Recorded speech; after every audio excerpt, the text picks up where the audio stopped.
earliest surviving mention of the lost continent of Atlantis was passed down to us by the Greek philosopher Plato. And Plato got his information, he said in the Timaeus, from Solon, an earlier Greek philosopher. And Solon, in turn, and lawmaker, got his information from an Egyptian priest, a priest of Sais in the Delta. And what that priest said, referring to records going back more than 9,000 years before his time, was this. He said that our Earth is periodically visited by a gigantic cataclysm, and that every time this happens, mankind is forced to begin again like children, with no memory of what went before. And I suspect, I really do, that that's what we are. We're a species with amnesia. We're children who've forgotten our own parents. But those parents who were destroyed in that great cataclysm at the end of the last ice age, I'm now certain that some of them did survive, and that they settled in places like the high Andes, and most prominently of all in Giza, where the three great pyramids and the great Sphinx stand. And they, Robert and I are now convinced, found a way to pass down the memory of who they were and of the special, wondrous knowledge that they had to the future. They found a way to wake us up again. They created a kind of alarm clock for the planet, a beacon that would draw people towards it, and at the right time, when conditions were right, would wake us up. And when I look around the world today, amidst all the turmoil and killing and disaster, I also see a sign of hope. I see a great awakening of consciousness amongst open-minded people everywhere. I think that ancient beacon is working. I think the message that it has sent down the ages is beginning to come through loud and clear. I don't know if it was Freud that said that, but yeah, there was some event that made us switch to total ego instead. And so, I know what you're talking about. That's Julian Jaynes. Julian Jaynes, okay. yeah.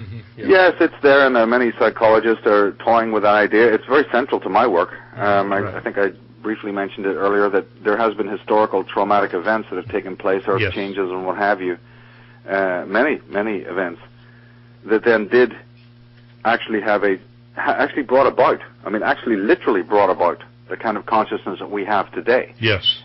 Basically it can be seen as a wound. It's like any trauma that hits you, like a car wreck or a big earthquake or something. Mm-hmm. You can see metaphors in daily life where a person's traumatized by some crazy thing that happened to them. Or even if you try to slip on a banana peel, the whole of your body goes into becomes spastic.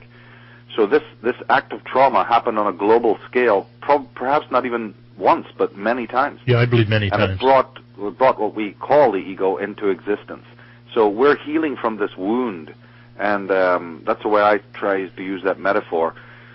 When you look into all the myths of the world, they all talk about a great cataclysm and a great catastrophe that changed man, changed his body as well, changed his aging process, changed the way he ate food, changed the fact that he needed to galvanize into these kind of unsustainable communities, that he had to become a territorial creature, that he had to create inequalities and what have you. So if you can actually see it, it's right there. It's right there in the legends. It's right there in the ancient history of how man tried to survive when he was his consciousness was traumatized. So you have a lot of people talking about the physical trauma, but they don't often speak about what it did psychologically to us. Right. And also they don't really emphasize how recent this was. This trauma was just a heartbeat ago.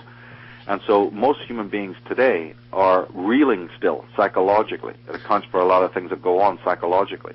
But how it ties into my work is that I see that the world controllers have used that fact to their own benefit. I agree. It's like anybody coming in a state of trauma, when you're weak, when you're disoriented, this is when you're vulnerable to colonization from outside. That's why they're doing what they're doing now. They're creating more wounds, shall we say, with terrorist activity and all this, war and chemtrails, poisoning our food. Exactly, everything. And they're keeping our minds distracted totally from what we need to be doing.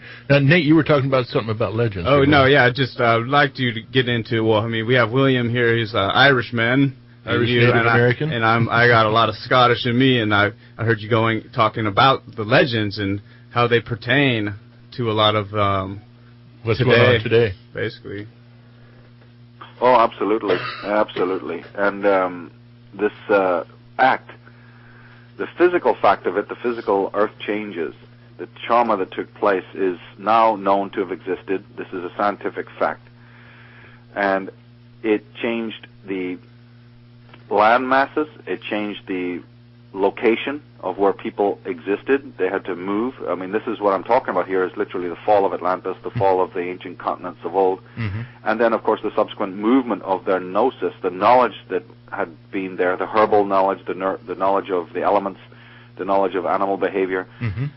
I mean, an incredible archive stretching back far longer than we're ever taught officially, had to end up certain places, and it's in Ireland and in England, which was where some of this knowledge came. It went to other places as well.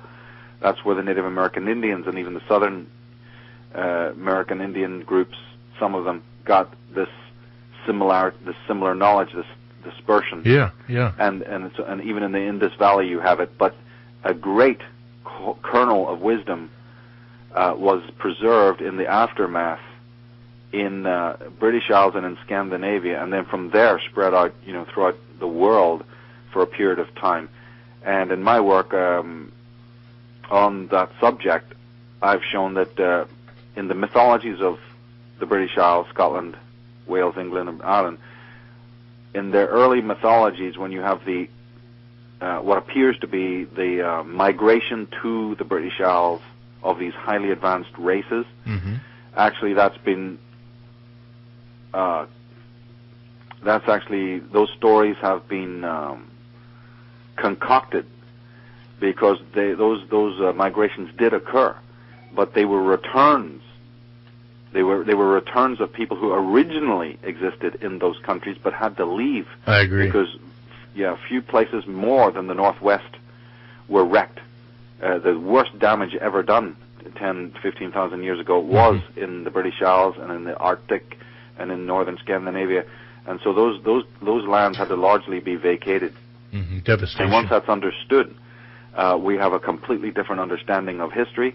We have now understand why you find fair-haired or red-headed people in the furthest reaches of China, in the furthest reaches of India.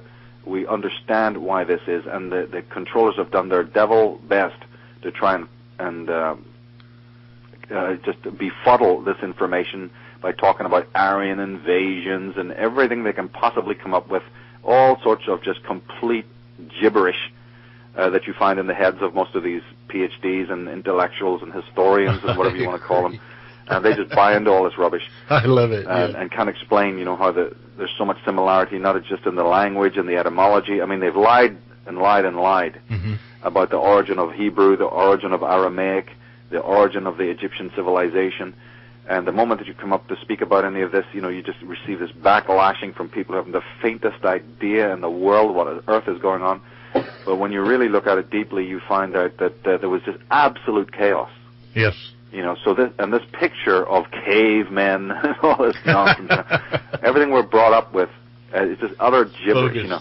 It just is it's now becoming unsustainable in mass. I mean, my form, I can't even keep up the speed on the new discoveries, the new things that are official. They're not even some fringe stuff that I'm dealing with. They're completely official accounts of this being discovered in Turkey and that being discovered in the Nile and this being discovered over here.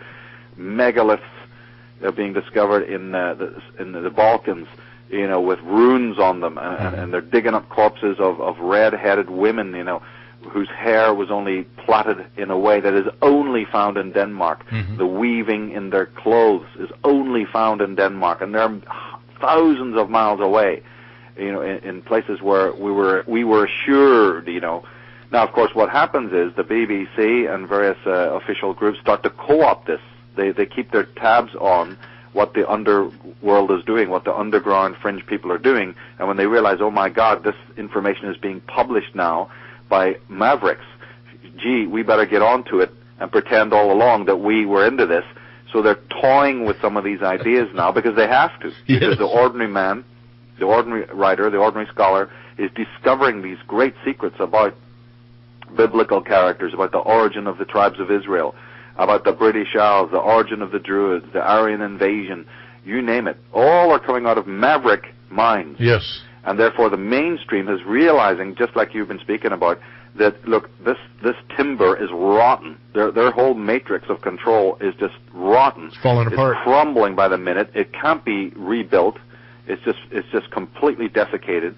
And so now they have to then pour millions in to their own little goons, their own little authors, who come out with more mainstream stuff, saying, yeah, we knew this all along, you know. Yeah, we're the guys who discovered it. And they do this on all sorts of levels, even this leaking of information about the Knights Templars, the Dan Brown, all of this stuff, when you look at it, the Discovery Channel, History Channel, delving into, you know, whatever, the Maya calendar, and they're co-opting like nobody's business, hoping that the 300 million people who watch the TV but have no clue that there's a whole subculture of people who've been studying this for generations. Oh my goodness, look what we're discovering right now, because there it's on TV. And hopefully with all their pseudo-scholars on there, you know, these people who come in second fiddles, they're never going to mention Immanuel Velikovsky, they're never going to mention, you know, Commons Beaumont and all of these great, great people of the past, and so many others I could mention. No, they're just going to say, you know, here I am talking about it, and that's good to go for the mainstream people. So I'm glad, for one thing, that they have these discoveries, but I'm very, very, you know, irate about the methodology, the packaging of the way that they're doing it to make themselves look good.